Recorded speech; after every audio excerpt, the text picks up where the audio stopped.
Raised in a wood so you knew every tree. Killed him a bar when he was only 3. Davy Crockett, king of the wild frontier. That's what it means to be a real man, huh?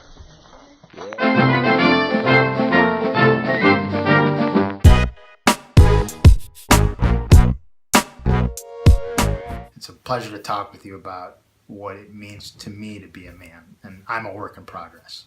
What it means to be a man, and I heard this from an amazing priest, Father Arnie Panula, a phenomenal priest. First of all, is to know that you're a son, is to know that you're completely and totally loved, and to therefore be totally dependent on God to provide you everything beyond your wildest dreams, beyond what you can imagine. And finally, to be a man after God's own heart, to have the heart of a father, to protect all his children. The strongest man is the man who loves the most.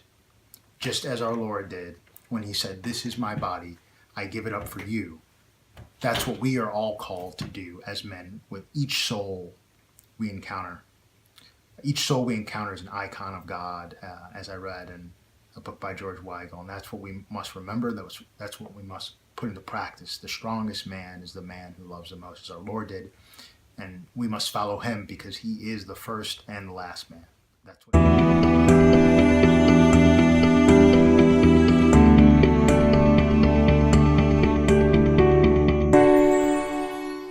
What does it mean to be a man in the world today?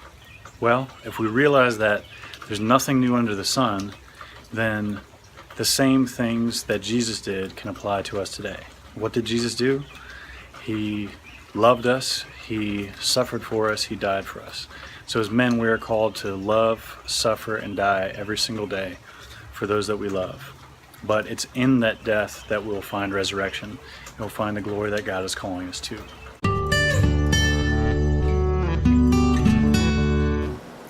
Hi, my name's Todd, and I've been asked to say a few words about what it is to be a man these days. I think primarily it comes down to dignity. Recognizing and respecting the dignity of yourself, those you encounter, and the world around you. When you recognize your own dignity, you begin to care for yourself in ways that others might not. As you recognize the dignity of those around you, it affects how you interact with them, even if it's just something simple like online. When you recognize the dignity of the world around you, the creation that we live in, you begin to behave differently as stewards of what we've been given.